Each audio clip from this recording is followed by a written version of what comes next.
Hello বন্ধুরা, শুভ দুপুরবেলা রান্নাবান্না শুরু করে দিয়েছি অনেকক্ষণ আগেই। এখানে ভাত হয়ে গেছে, ভাত উগুর দিয়ে দিয়েছি।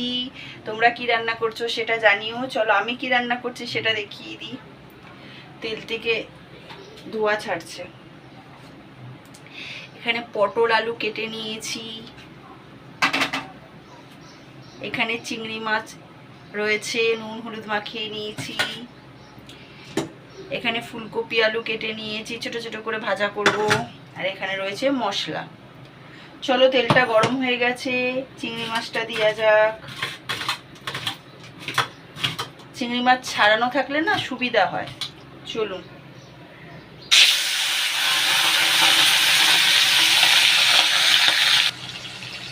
চলো বন্ধুরা, চিংড়ি মাছটা দিয়ে দিয়েছি।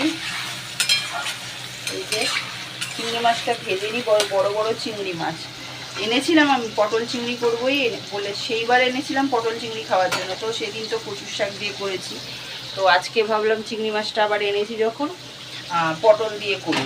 পটল দিয়ে চিংড়ি মাছটা খাওয়া হয়নি এখনো অবধি, এবার করি তাই নিয়ে এসেছি। রোজ এক চিন্তা, কি রান্না করব। মানে সংসারের দায়িত্ব কাঁধে থাকলে না তখন মনে হয় কি করব। এই তো আজকে তো হয়ে গেল, আজকের দিনটা হয়ে গেল, ব্যাস কালকে আবার কি করব। আর রান্নার মানে দায়িত্ব কাঁধে থাকলে মানুষের, তার টেনশন আর ভোলা যায় না। কারণ আমি রান্না না করলে তো খেতে পারবে না, তাই না? তোর জন্য রান্না করে নিই। আপনারা কি রান্না করছেন সেটা কিন্তু কমেন্টের মাধ্যমে জানাতে ভুলবেন না। আর আমার ভিডিওগুলো কেমন লাগে সেটাও কমেন্টের মাধ্যমে জানাবেন। আর চ্যানেলটাকে সাবস্ক্রাইব করবেন। আমার ইউটিউব চ্যানেল আছে প্রীতিস লাইফস্টাইল, সেখানে যাবেন। আছে 707, সেখানেও যাবেন। একটু একটু ভিজিট করুন। চিংড়ি মাছটা বেশি ভাজবো না, হালকা ভেজে তারপরে দিয়ে নেবো। কে কে খাবেন চলে আসুন। চলুন চিংড়ি মাছটা ভাজা যাক। চিংড়ি মাছ ভাজা হয়ে গেছে, এবার পটল আলুটা দিয়ে দিয়ে এর মধ্যে।